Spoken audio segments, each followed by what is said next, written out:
Трамп раскрывает секреты. США испытают ракету, которая может добить до РФ, а в Газе, скорее всего, прекратят огонь. Обо всем этом расскажу подробнее в эфире «Нехта». Самые важные и интересные новости. В Украине продолжают лимитировать подачу электроэнергии. После российских обстрелов не дает электричество Днепрогэс. Мы получили удары по тепловым электростанциям, и фактически у нас это выбило до 30% энергетических возможностей, которые помогают балансировать. Макрон якобы разрешил бить французскими ракетами по аэродромам в глубине РФ. Мы должны разрешить нейтрализовать военные объекты, с которых запускаются ракеты, и по сути военные объекты, с которых атакуют Украину. США проведут ядерные испытания Минитмена, ракеты, которая может полететь на другой континент. Спасибо, что смотрите, спасибо за доверие. Не забывайте ставить лайки, оставлять комментарии и подписываться на наши каналы. Все это очень важно. Не забывайте про кнопочку «Супер спасибо». Поехали. В Украине введен лимит на потребление электроэнергии после российских обстрелов, а в некоторых областях будут даже аварийные отключения. Укрэнерго заявили, что экстренные отключения отменяются, остаются только лимитные. Российские удары по украинской энергетике не всегда оставляют возможность заниматься ремонтом поврежденных ранее мощностей, и таким образом проблема накапливается. Мы получили удары по тепловым электростанциям, и фактически у нас это выбило до 30% энергетических возможностей, которые помогают балансировать. Гидроэлектростанция, в том числе Днепровская ГЭС, которая пострадала буквально в эти дни, она повреждена. Там есть усложнение, в том числе передвижения автомобилей, но это не сильно влияет на общую картину энергоснабжения, потому что, опять-таки, они брали участие в балансировании рынка, поэтому там не более 3% вся, в принципе, гидроэлектроэнергии, которая сейчас задействована в Украине, влияет каким-то образом на рынок и на возможности поставок электроэнергии не только для обычных пользователей, но в первую очередь для промышленных предприятий. И как раз эти графики, они помогают выровнять эту картинку, предупреждается население. В принципе, мы уже привыкли к этим вещам, но опять-таки возрастает сейчас снова спрос на автономные аккумуляторы и разные такие системы. А в Днепропетровской областной администрации, например, пишут, что Днепрогэс, крупнейшая гидроэлектростанция Украины, в критическом состоянии сейчас и не вырабатывает электроэнергию. Сейчас мы будем консультироваться со специалистами, инженерами, проектировщиками дополнительно, чтобы если открывать движение Днепрогэс, то он должен быть безопасным. Макрон разрешил бить по аэродромам в Курской и Белгородской областях России французскими ракетами «Скальп». Об этом пишет BBC, ссылаясь на разговор с анонимным французским офицером. Мы должны разрешить нейтрализовать военные объекты, с которых запускаются ракеты, и по сути военные объекты, с которых атакуют Украину. Но такие операции будут ограниченными, ведь для того, чтобы запустить такую ракету с борта советского самолета, он должен подлететь очень близко к границе и стать уязвимым для ударов ПВО. А F-16 у Украины еще нет. Очень сложно, особенно когда будет у нас парка с самолетами ДРЛО, СААП-340, и россияне ничем не смогут противостоять. Они сейчас проводят кампанию по демонстрации своей ракеты F-37M, которая якобы будет сбивать F-16, потому что имеет возможность лететь там на 200-300 километров и так далее. Но есть небольшой нюанс. Эта ракета абсолютно бессмысленна без российского же А-50, тоже самолета ДРЛО. Но А-50 они сейчас боятся поднимать в воздух после того, как 2 из них было сбито. И получается, что российская авиация с дальнобойными ракетами, она безоружна.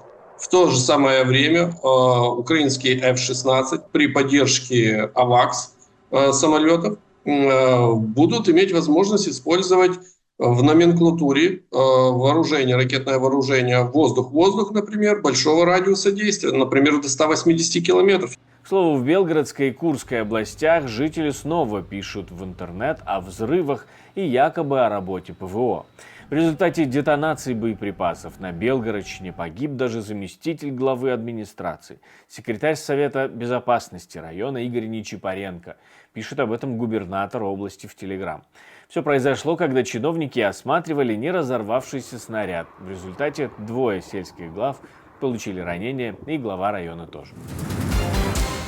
США проведут испытания ракет с ядерным зарядом, которые могут дострелить до России. Пуски межконтинентальных баллистических ракет Minuteman-3 пройдут 4 и 6 июня, как сообщает командование космических сил. Трамп хочет раскрыть все медийные государственные секреты, если его выберут президентом. Он обещает сделать доступными секретные материалы об убийстве Джона Кеннеди, терактах 11 сентября, а также о деле Джеффри Эпштейна. Видимо, подкуп избирателей теперь приобретает именно такой вид. Еще кандидат в президенты передумал дискредитировать TikTok и завел себе там аккаунт. Первым видео стало видео с его появлением на поединке UFC. А я напомню, что Трамп грозился заблокировать TikTok, но, видимо, не можешь победить — возглавь.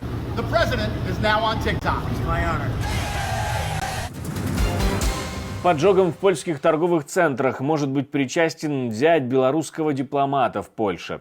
Среди задержанных за поджоги и шпионаж в Польше диверсантов есть белорусы, а по фото автомобиля с белорусскими номерами, опубликованному после задержания, Альянсу расследователей Беларуси удалось выяснить, что он принадлежит некоему Костюченко, супруга которого, предположительно, дочь бывшего генерального консула Беларуси в Гданске Сергея Ивановича Михневича. Вся соль в том, что за последние несколько недель польскими правоохранителями было задержано сразу несколько подобных диверсионных групп.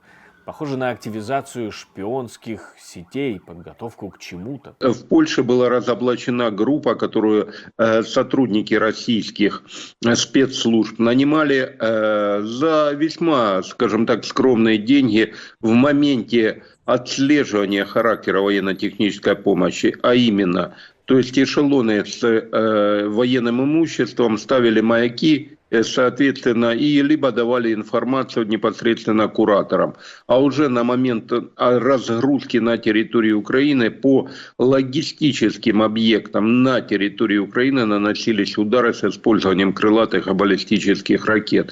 Как видим, подобная практика весьма оказалась, к сожалению, эффективной. Кроме того, польская сторона заявила о том, что недавно была разоблачена группа российских агентов, которые именно собирались проводить активные операции на логистических составляющих военно-технической помощи нашей страны. Но подобная ситуация не только в Польше. В Германии ряд недавних терактов на предприятиях оборонно-промышленного комплекса тоже говорит об активизации агентурных сетей. В секторе Газа, скорее всего, может прекратиться огонь. Во всяком случае, потенциальное соглашение одобрили и Израиль, и Хамас. По крайней мере, так говорит советник Белого дома по вопросам национальной безопасности Джон Кирби. Нет, это было предложение Израиля. У нас есть все основания ожидать, что если Хамас согласится на предложение Израиля, в том виде, в каком оно было ему передано, Израиль скажет «да». Опять же, это все, что вы получите прямо сейчас, и это немаловажно. Но то, что вы получите, это начало первой фазы. Итак, вы получаете несколько заложников. Первые заложники на свободе. Наступает некое спокойствие. Вы получаете еще немного гуманитарной помощи, может быть, до 600 грузовиков. А затем обе стороны могут начать говорить о втором этапе. Поэтому команда премьер-министра Нетаньяху, по сути, его министр иностранных дел, снова только что заявила, что они приветствуют это заявление президента, и что они фактически согласны с тем, что это было их предложение. Но не все стороны соглашаются с ним. В Израиле заявляют, что план хороший, но это план исключительно Байдена. А у них есть вопросы к нему и требования, которые остаются неизменными. Предстоит проработать множество деталей, в том числе и то, что постоянного прекращения огня не будет, пока не будут достигнуты все наши цели. В целом стороны сходятся на этом плане, они вроде как готовы его выполнять, готовы ему следовать, даже Хамас согласился. Не прошло и нескольких дней после того, как Лукашенко призвал усилить пропаганду и контрпропаганду, как это отчаянно принялись выполнять. Да и как выполнять? Строем и весело. в белорусском Кричеве шагали маршем под песню про Лукашенко и заняли в соревнованиях по гражданской обороне 2-е место. Шагом марш! Ведь пришлось вам очень непростой момент, знаковый в истории страны. Если в государстве сильный президент, то любые бури не страшны. Батька, у нас крутой, в мире один он такой. Батька, спокойна страна, только ему не достать.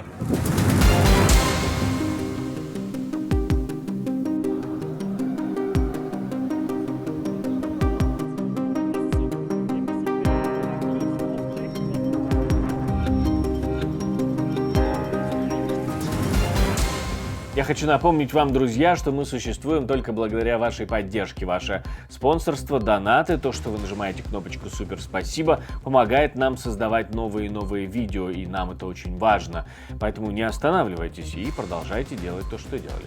Ну а также продолжайте ставить лайки, оставлять комментарии, подписываться на наши каналы. Если вы еще этого не сделали, то сделайте, пожалуйста.